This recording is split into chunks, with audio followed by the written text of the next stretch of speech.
kesatuan kami ya. Bapa, kami akan masuk dalam persekutuan dengan firman-Mu memulai ya LED pada yang terakhir ini. Tuhan, kuduskan kami semua, urapi kami, terlebih hamba-Mu berserah. Tanpa pertolongan-Mu tidak bisa berbuat apa-apa. Tapi dengan kasih-Mu semua terberkati, semua diurapi, semua akan mengalami kuasa Tuhan yang hebat. Dan nama Tuhan dibesarkan, dimuliakan. Kita ini semakin jaya, bahkan siap berjaya di hadapan Tuhan. Haleluya, amin. Saya persilakan dulu. Salam dalam kasih Tuhan kita Yesus Kristus. Damai di hati. Kalau damai di hati pasti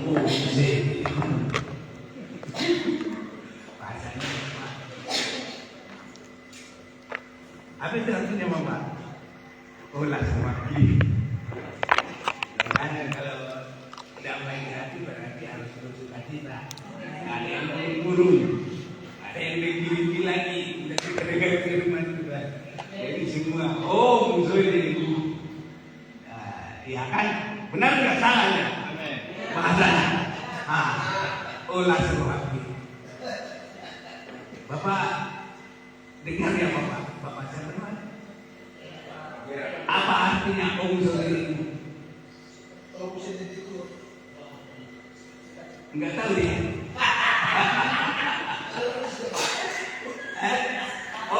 Masih jelek. Saya mau mengajak kita baca firman Tuhan di dalam Matius pasal yang keempat.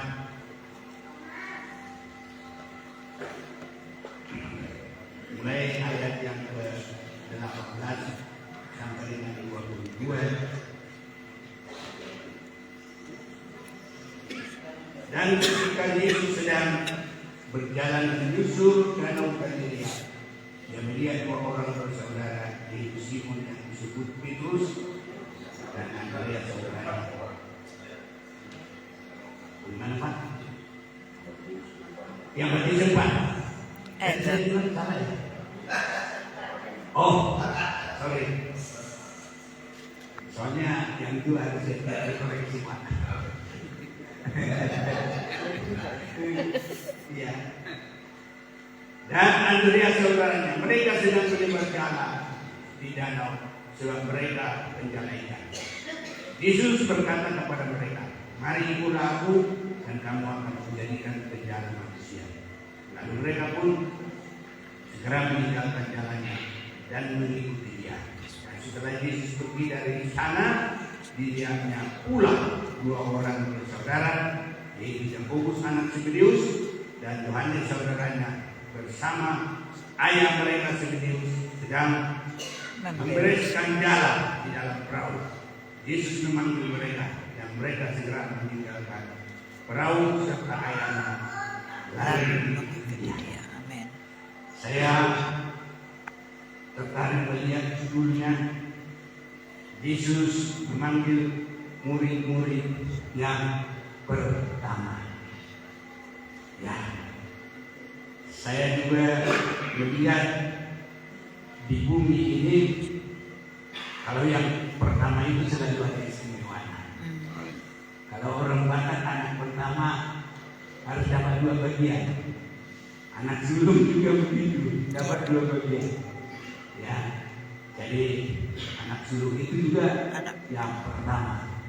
Jadi makanya kita ini harus memiliki roh yang memiliki kecepatan. Ya, kalau lomba juga yang paling banyak itu nilainya dan hasilnya adalah nomor 1. Dalam Tuhan juga ini harus lebih nyata lagi. Kita semua harus tetap di depan. Amin. Gereja Tuhan harus di depan. Harus nomor 1. Karena kalau tidak, yang belakang itu tinggal bekas-bekas orang, pikiran orang. Dan yang terlambat lapan tidak bisa milih nih. Kayak saya di kamar. Mana boleh saya milih? Tinggal mana yang kosong. Ya, memang di mana yang kosong aja. Coba kalau saya yang pertama, saya yang pilih. Nanti nanti dulu siapa yang kosong aja. Dari dia duluan. Aduh, Bapak, menang. Aku kalah. Kenapa Pak dia nomor 1? Dia duluan dari saya. Tapi kemarin mungkin saya menang. Tapi sekarang ini saya kalah. Jadi di dalam Tuhan harus ada roh yang tepat, roh yang menyala-nyala. Amin. Hendaklah rohmu menyala-nyala dan Ayat. Amin. Nah, kalau saya tahu ayatnya, nggak usah saya bilang. Mana? Roma 12 ayat 11. Roma 12 ayat 11. Ayat 11. Tapi kalau baca susah ya. Ya, Roma 12 ayat 11. Roma. Jadi, ya udah, Bapak lah. Mana tulisanmu? Ayo, ayo. Biarlah roh menyala-nyala ayatnya Tuhan. Amin. Hamba Tuhan kita harus menyala-nyala. Amin. Roh menyala-nyala. Jangan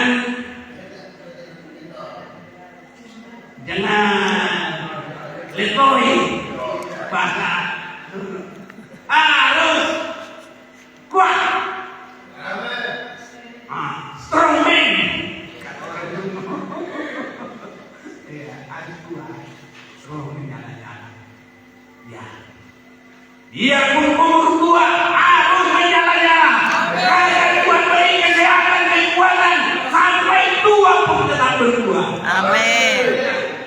Ini tambah dua kita bersuci, kita dijogok harus tambah jogoknya.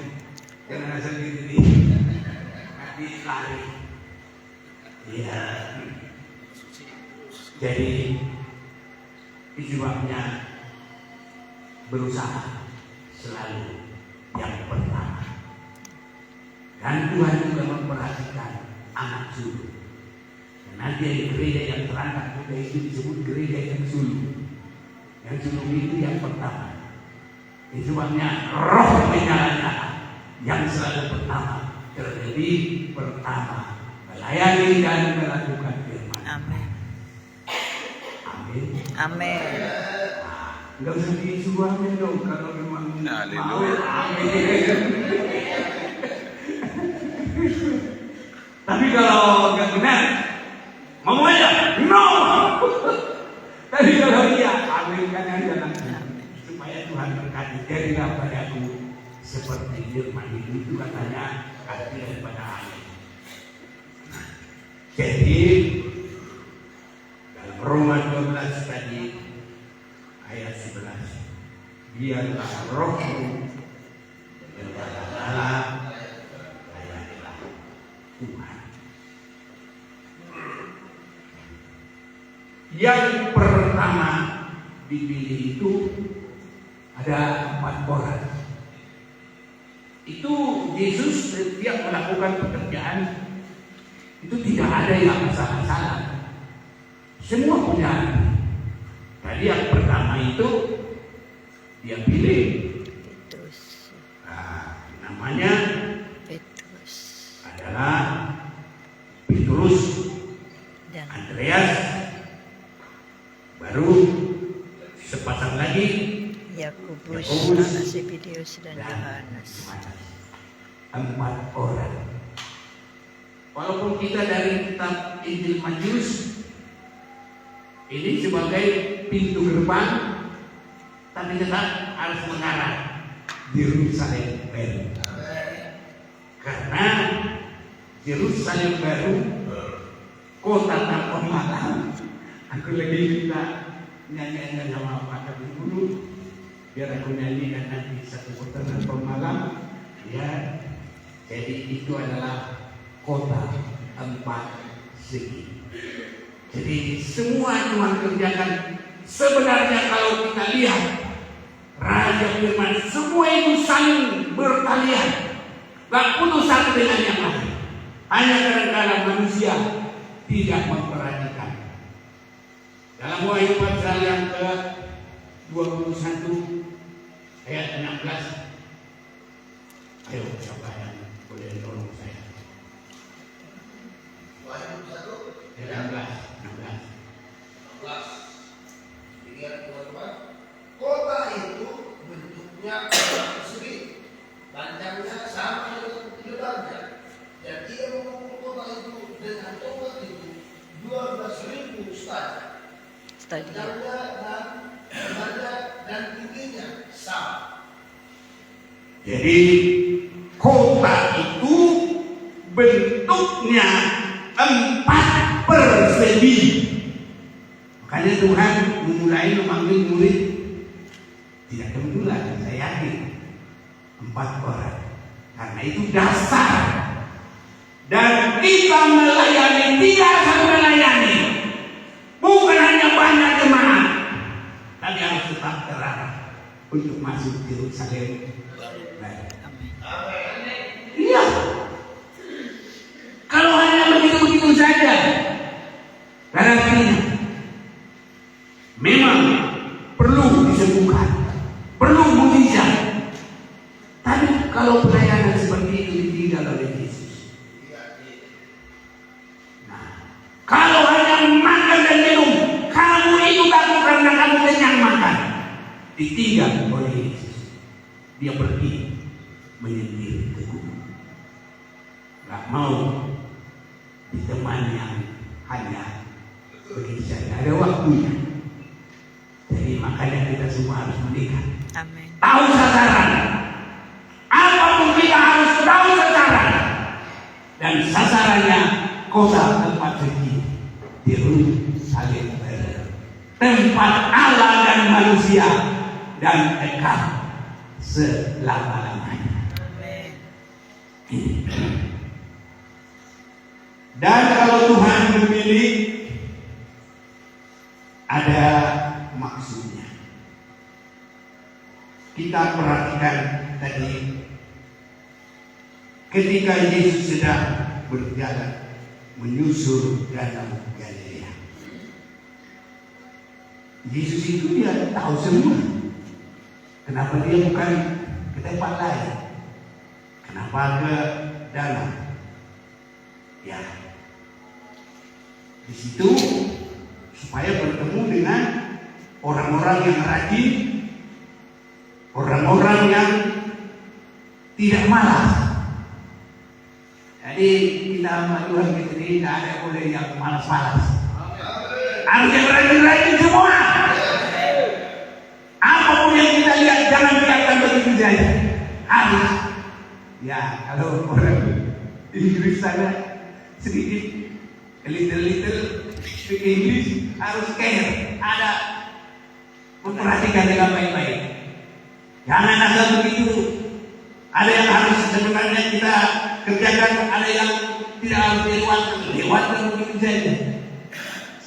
Jadi sampai memilih karyawan juga harus yang suka memperhatikan, tidak asal lewat begitu saja, dan harus yang rajin. Apalagi apa Tuhan. Haleluya. Amin apa enggak? Amin. Haleluya. Amin. Ya. Ini saudara. Jadi di pantai itu adalah kegiatan. Terlebih pantai itu kita harus bisa menyeberang. Ya. Dan dalam penyeberangan ini, menyeberang laut, bisa ada ombak, ada topan, ada tantangan hidup. Menuju Yerusalem, kota tempat suci. Alkitab menulis begitu banyak hal-hal yang akan terjadi. Disebabnya Wahyu itu membuka, nah, open bar, membuka yang akan datang juga artinya wahyu, bukan asal-asal ada. Dan kalau kita hamba Tuhan, Tuhan kasih pengertian, nanti terbuka mata kita melihat semuanya. Amin. Isi banyak kita wahyu, bukan kepada umum, tapi kepada hamba Tuhan. Haleluya. Haleluya. Dan ini nanti untuk masuk dikoreksi. Aku tahu pelayananmu, aku tahu perbuatanmu, aku tahu tindakanmu, aku tahu hatimu semua.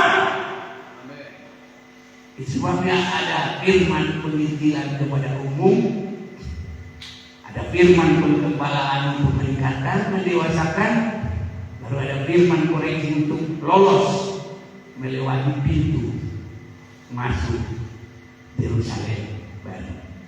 Jadi kita ini bukan hanya bergereja lagi, tapi harus menuju sasaran kota empat segi Yerusalem baru.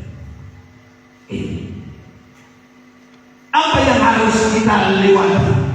Terlalu banyak.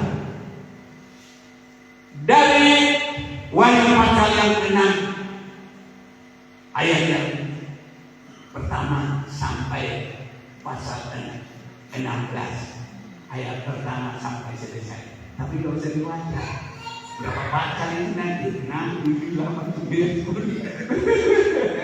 10. Itulah 7 pembukaan 7 meterai. Segala banyak hal yang terjadi di situ. Baru peniupan 7 sangkakala. Baru pencurahan 7 cawan atau 7 pohon. Dan itu lengkapnya semua ada di dalam Wahyu pasal 6, 7, 8, 9, 10, 11, 12, 13, 14, 15, ditutup 16.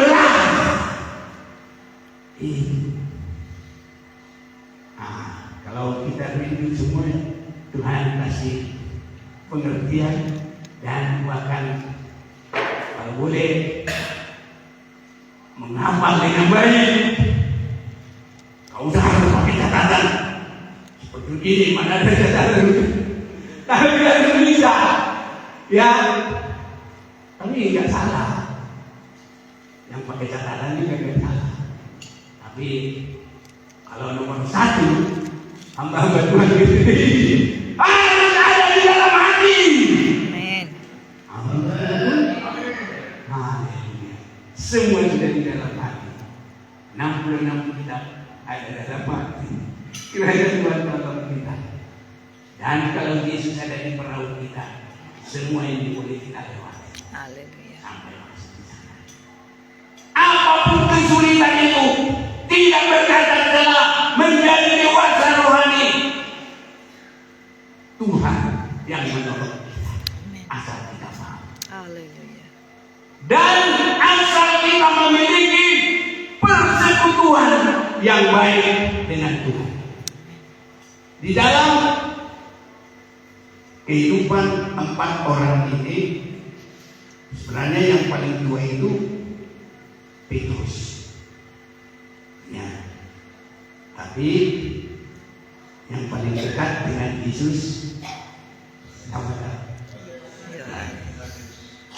Dia boleh duduk bersandar dekat Yesus di sebelah kanannya.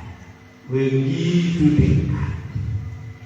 Jadi kalau dalam perahu kita ada Yesus, apapun topan itu bisa dilewati. Sampai ke seberang, sampai ke tujuan, dan sasaran kita sampai Yerusalem. Haleluya. Kita tinggal nyanyi, bukan asal nyanyi.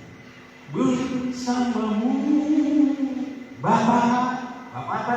Iya, Bapak. Yesus, Bapak. Tuhan, Bapak.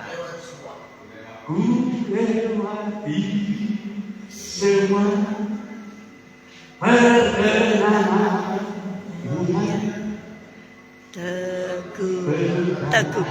Teguhkan hati. Teguhkan hatiku. Engkau yang bertindak dan memberi bantuin dong. Ayo beri pertolongan. Ayo sing Anugerahmu besar melimpah bagiku. Jadi apapun itu kesulitan, baik dari pembukaan 7 meterai, baik penyumpang 7 sangkakala, baik sampai kepada pencurahan Bogor, termasuklah semua di situ Antikris, termasuklah perang Armageddon, semua bersama Tuhan kita lewati semua. Amin. Sampai Yerusalem baru. Haleluya. Ada janji Tuhan. Harus di situ. Ya, jadi kita tidak asal ada begitu. Harus benar-benar sampai ke seberang. Itu sebabnya yang harus dekat-dekat kepada Tuhan. Dia harus ada di dalam perahu hidup kita. Ya, supaya ini boleh terjadi seperti Yohanes. Apa yang memisahkan manusia dengan Tuhan? Yesaya 59 ayat 1 dengan 2. Tolong bawa langsung sandar aja. Betul yo. Ayo. Sudah diangkat jadi apa? Bisa bolongan. Aku ada minta tolong. 59. Satu. 1 dengan 2. Ya. Dosa adalah penghambat keselamatan. Iya. Sesungguhnya Allah Tuhan tidak melakukan dalam bentuk menyelamatkan. Iya. Dan kebenaran yang tidak melakukan bentuk benar, tetapi Dia merupakan Pemisah antara kamu dan Allah. Dialah segala Segala. Jadi sebelum Tuhan Yesus akan buang semua kejahatan, secepatnya biar selesai. Amin. Agak susah ya. Harus jujur. Apapun yang terjadi. Ya. Dan harus jelas. Makanya dalam Wahyu 1 itu harus jelas teokrasinya Tuhan. Teokrasinya Tuhan itu bukan pakai tangan besi. Tapi teokrasinya Tuhan, Kristus kepala, gereja adalah tubuh, merawat dan mengasuhnya. Amin. Baru nanti jemaat itu mengikut, menurut. Ya, karena di dalam Efesus pasal yang kelima, ya, seperti suami kepada istrinya. Ini semua ini harus baik-baik ini nikah kita ini. Haleluya. Nanti kalau nikahnya di dunia aja gak bisa, apalagi nanti nikah surgawi. Jadi berdoa semua. Aku gak menyinggung. Tapi apa? Enggak boleh ini. Menyampaikan firman boleh, harus. Tugas. Diri itu ada di dalam hati yang gak puas. Kalau tugas menyampaikan firman, harus. Tugas kita hamba Tuhan gitu nih. Setuju enggak? Gitu dijogok. Iya, harus. Efesus pasal 5. Aku nggak bikin. Kalau nyindir gak ada yang nyaman. Hanya tafsirannya di hati, hanya rekaan. Tapi kalau ada yang kita ngomong, nggak dosa kita. Dan kalau orang marah, ada pembelaan Tuhan. Ya, karena kalau kita dilarang sampaikan firman, yang dia lawan bukan kita yang punya firman. Ya. Tapi kita ini harus didasari dengan kasih Kristus. Haleluya. Betapa besarnya, betapa dalamnya. Itu awalnya apa? Yesus mengosongkan diri karena kasihnya bagi kita. Dia meninggalkan kealahannya, mengambil rupa manusia. Dalam keadaan manusia dia bukan untuk dilayani, tapi untuk melayani. Ini teokrasi dari Allah. Dari Bapa kepada Yesus, Yesus kepada jemaatnya. Turun kasih. Dan caranya adalah di dalam Efesus pasal 5 tadi adalah berapa Bang? Ya udah. Istri, tuntutlah kepada suamimu seperti kepada karena suami adalah kepala. Ya. Istri sama seperti Kristus Adalah yang bagus-bagus sama. Adalah kepala istri. Gitu caranya. Ayo. Biarlah ia menyelamatkan tubuh. Karena itu bagaimana jemaat tunduk kepada Kristus, demikian jugalah istri kepada suami dalam segala sesuatu. Jadi kenapa Yesus harus menjadi manusia? Untuk menunjukkan kasih yang sangat besar. Betapa tinggi, betapa dalamnya, betapa lebarnya kasih itu. Yesus tidak menganggap kesetaranya dengan Allah. Dan dia bukan untuk dilayani, tapi untuk melayani. Itulah kepala. Ya, dan itulah turun dulu kasih. Baru kita nanti akan lebih mengasihi dia dengan sungguh. Jadi dari surga dulu kasih itu, yaitu dari Allah. Baru kita akan mengasihi dia dengan sungguh-sungguh. Orang yang belum ditebus oleh darah Yesus nggak mungkin bisa mengasihi. Tapi kalau sudah ditebus oleh darah Yesus, harus mengasihi Tuhan. Beruntung kalau nggak mengasihi Tuhan. Haleluya. Haleluya. Amin. Semoga semuanya ya. Ini saudara-saudaraku. Jadi sama dengan apa yang diterangkan oleh pembicara-pembicara. Sama semua, enggak ada yang berbeda-beda. Itu sebabnya supaya dengan demikian dia menempatkan jemaat di hadapan dirinya dengan cemerlang tanpa cacat.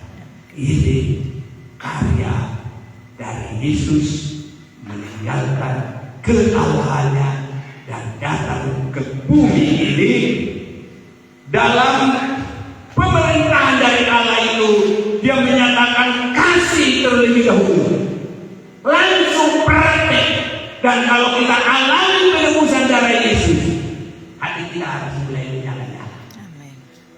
Betapa dalamnya kasih Yesus.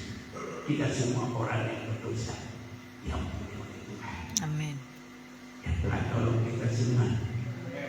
Dan kasih ini praktekkan kesesama. Dalam Matius pasal 4 tadi, kalau saya lihat yang diperhatikan oleh Tuhan, dua bersaudara, baru dua bersaudara, yaitu Yakobus dengan Yohanes bersama dengan bapaknya. Nah, ini dari tiga. Jadi hubungan itu harus baik. Hubungan bersaudara dalam Tuhan harus baik. Amin. Itu diperhatikan Tuhan. Itu pernah menjadi murid Tuhan. Itu harus dilihat Tuhan supaya bisa diolah, dibentuk menjadi hamba Tuhan. Kalau hanya diperbeda-beda terus susah. Tapi kalau berbeda-beda juga gak apa-apa, asal berubah. Amin, amin. Amin. Jadi makanya dua. Kalau yang kedua ini adalah sesama, dan kalau Bapa surgawi juga kita akan turun dan taat kepada Bapa surga. Kalau di sini kepada yang di atasnya. Kalau kedua belah harus taat kepada Bapak Bishop. Tapi Bapak Bishop harus juga otoritas teokrasi surga. Haleluya. Ini.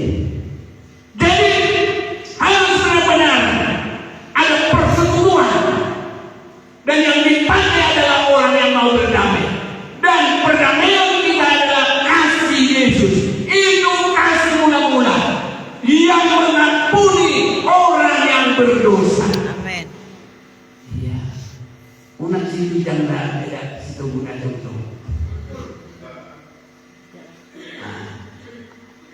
Ibu aman dong, aman. Nanti 70 ada lagi. Dia udah ini namanya pura-pura. Hendaklah kasih itu tulus tanpa pamrih. Amin.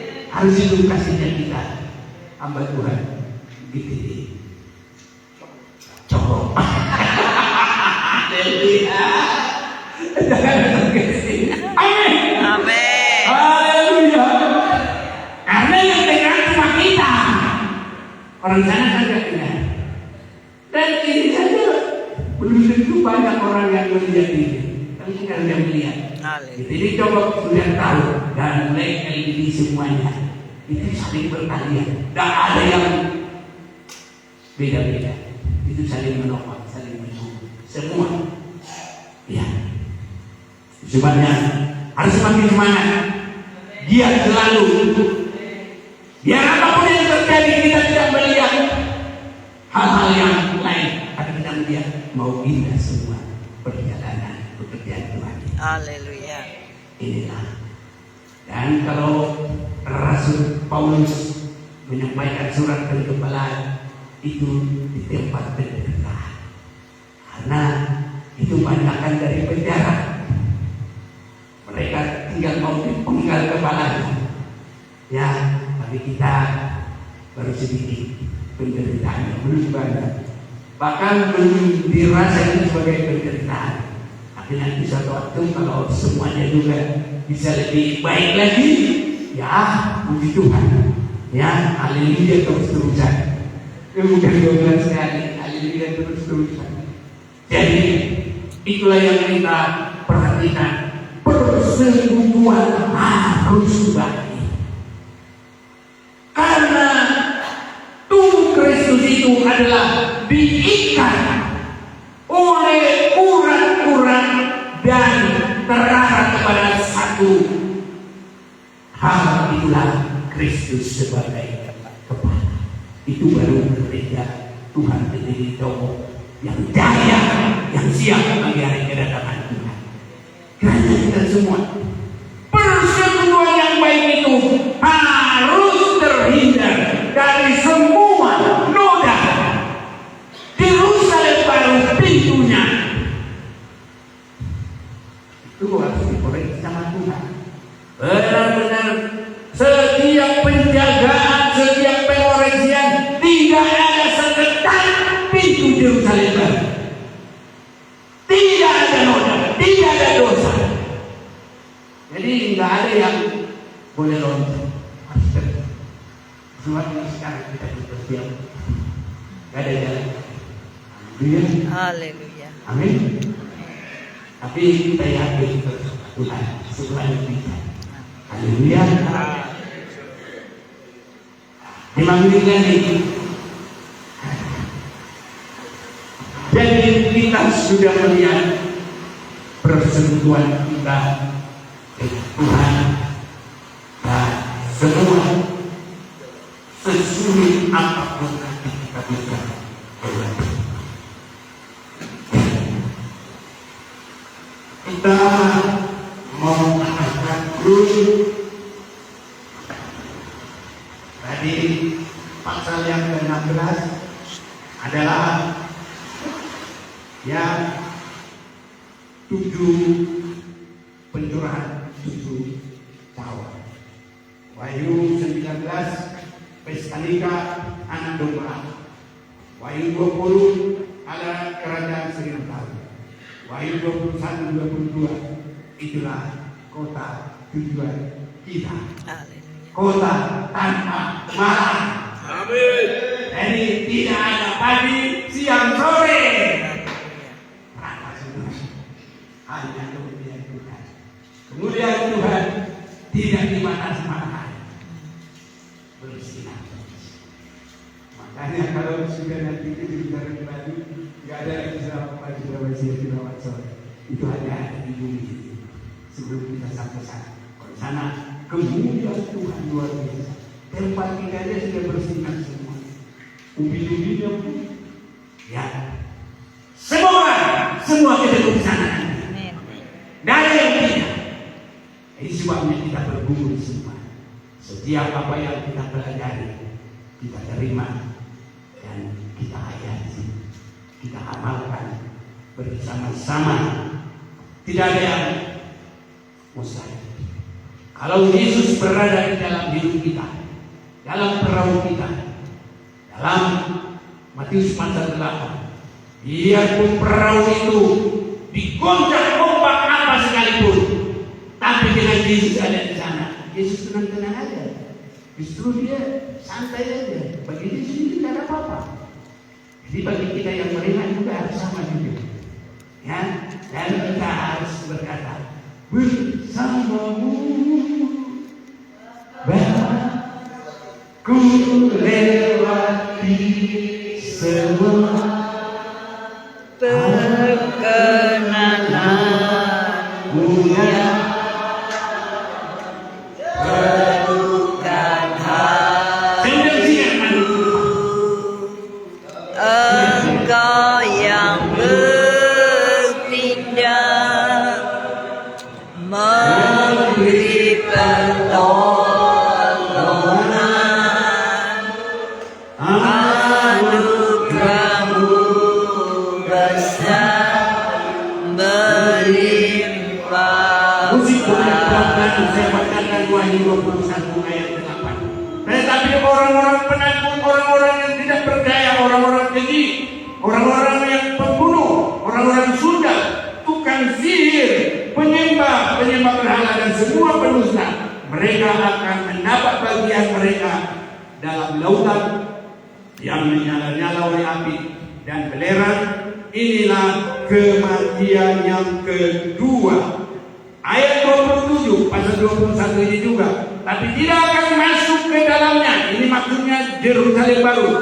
Sesuatu yang najis atau orang yang melakukan kekejian atau dusta. Tapi hanya mereka yang namanya tertulis dalam kitab kehidupan anak domba itu. Pasal 22 ayat 15. Tapi anjing-anjing dan tukang-tukang sihir, orang-orang sundal, orang-orang pembunuh, penyembah-penyembah berhala, dan setiap orang yang mencintai dusta, dan orang yang melakukannya tinggal di luar Yerusalem baru. Saya sedikit. Are you ready to go to New Jerusalem? Amin. Yes. Haleluya. Kalau siap ya kita siap. Haleluya. Ya, kata Pak bisa harus belajar. Biarpun satu kebaikan, belajarlah. Aku juga belajar dulu. Ya. Jadi saudara-saudaraku, kalau Yesus yang bersama kita menang. Amin. Bahkan penjagalan akhir. Wahyu pasal 17 adalah perempuan yang penuh dengan kenajisan, sundal-sundal dunia. Wahyu pasal 18, segala keindahan kemewahan dunia jangan itu meninggal kita. Tetapi anak-anak Tuhan menang. Amin. Baik dari Babel itu. Wahyu 18. Babel itu walaupun begitu enak, tapi dalam 1 jam hancur lebur. Dan kita akan tinggal bersama Tuhan. Amin. Ayo kawan, mari kita berdiri bersama-sama.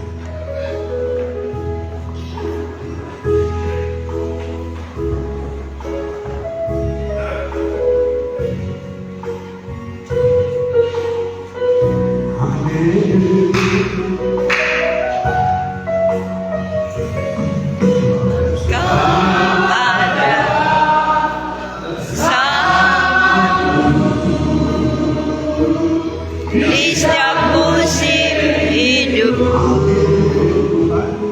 Dimanapun kami Tuhan, tak pernah kau biarkan bahkan segala musim untuk kami bisa dilalui dengan aman.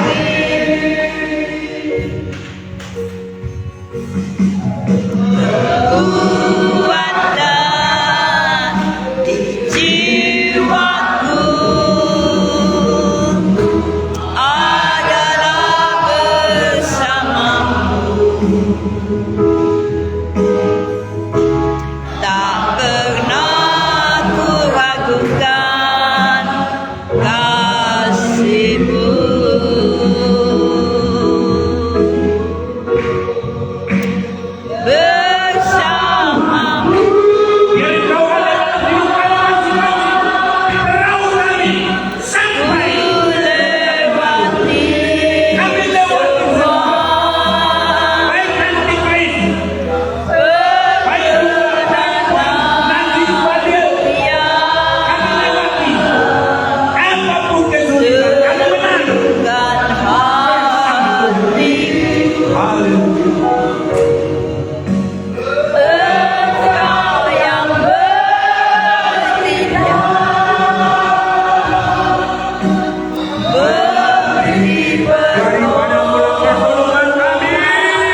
Allah